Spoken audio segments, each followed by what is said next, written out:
We will tell you the latest on the tornadoes that ripped through several states, including Alabama and Florida.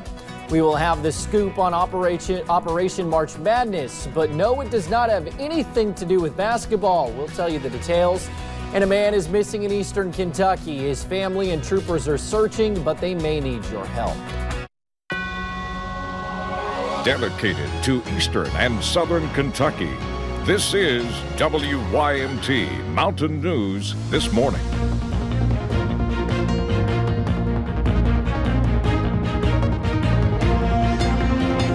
Good morning. It is 6:01 on the dot on Tuesday, March the 5th. I'm Will Puckett. Thank you for tuning in to Mountain News This Morning. Well, yesterday we saw snow flying. The day before we saw rain.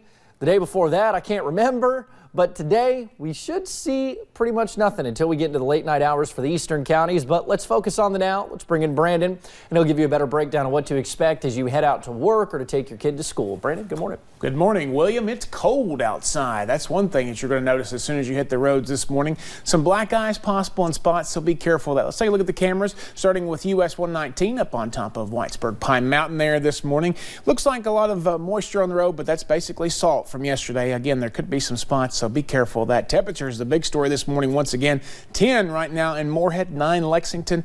Not too much warmer down to the south. Hazard is now the hot spot at 20. Middlesboro and Jacksboro have fallen into the teens. Feels like the single digits are even below zero across the region when you factor in the wind chill, and there will be some frost on those windshields, so make sure you get out there and give yourself an extra couple minutes either to warm the car up or to scrape that off. The full forecast is on the way here in just a few minutes. Will? So to the people of Lee County, please know that we are here today to stand with you today, tomorrow, and the days and weeks ahead. We will stand together and get through this together. A tornado outbreak killed at least 23 people across Alabama. One of the twisters more dangerous than originally thought. The National Weather Service confirms an EF4 storm touched down, bringing 170-mile-per-hour winds and destruction as far as the eye can see. Kristen Holmes is in one of the hardest hit areas, Lee County, Alabama, with more. Powerful tornadoes flattened homes, decimated neighborhoods, and killed entire families. We lost children, mothers, fathers, neighbors, and friends. An EF4 tornado targeting Lee County, Alabama, packed winds of 170 miles per hour and left a trail of destruction almost a mile wide. Trailer homes were turned upside down with the wheels where the roof should be. Trees cut off at about 15 feet in the air.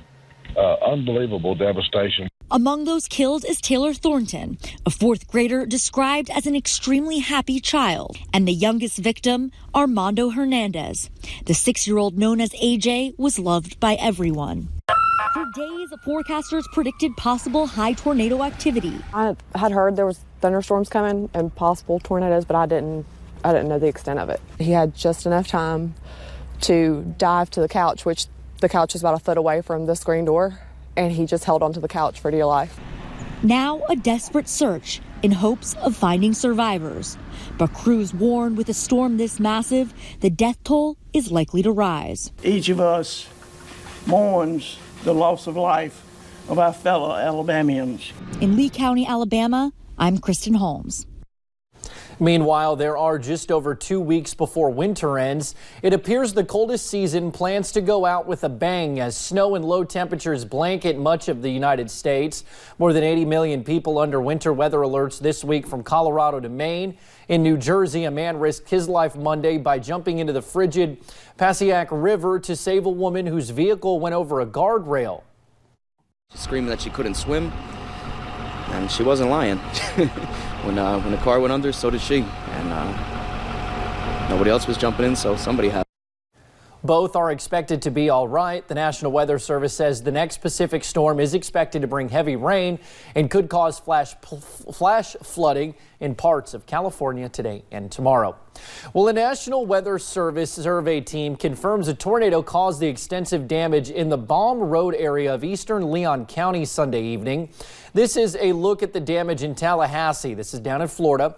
The NWS estimates it was an EF3 tornado, meaning winds reached at least 140 miles per hour. The Leon County Sheriff's Office says 10 homes saw significant damage and half are destroyed. 2 people in the area were injured and taken to the hospital, but their injuries are not life-threatening. Well, this week is Severe Weather Awareness Week here in the Bluegrass. There will be a statewide tornado drill Wednesday morning at 10:07. The drill gives you time to test your severe weather plans.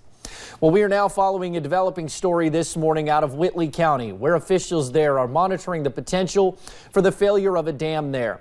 There is a flash flood watch for the Woodbine area along Corinth Road in the Little Spruce Creek drainage. Emergency officials tell us there is a retaining pond on private property, and if it breaches, several homes downstream could be at risk.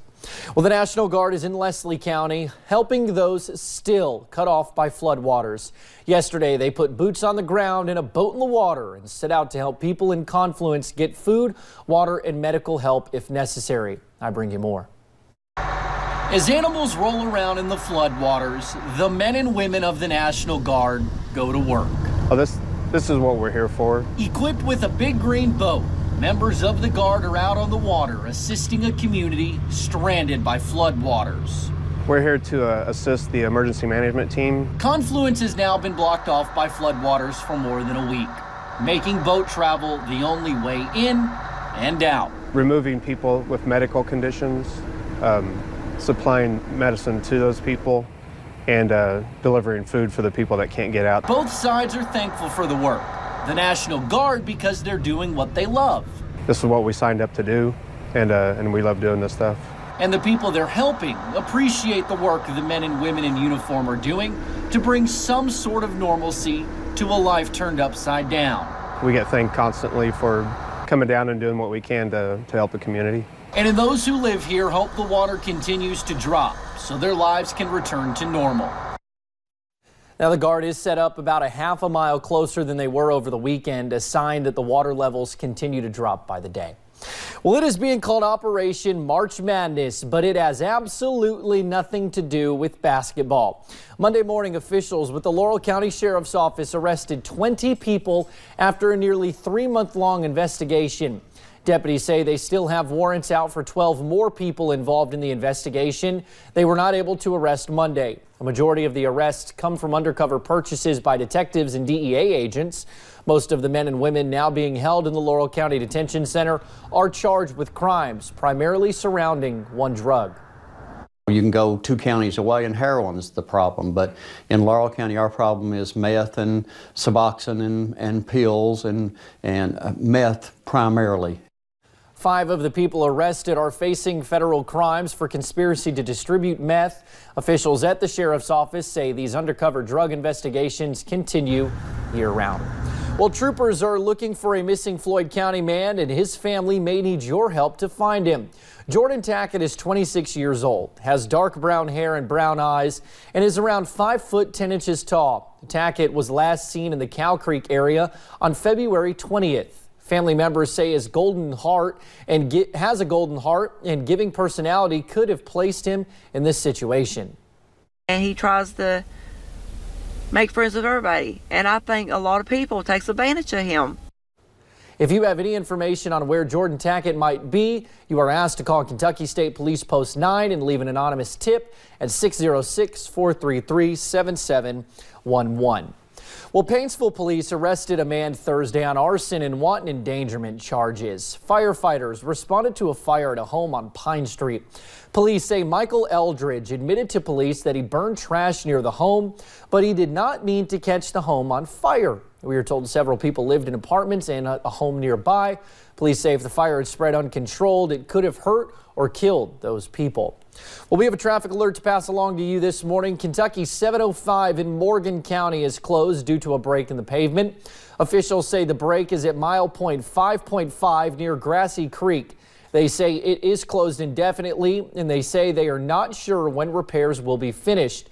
If this is a road you need to travel, you can use US 460, Kentucky 772, or Kentucky 3345 instead.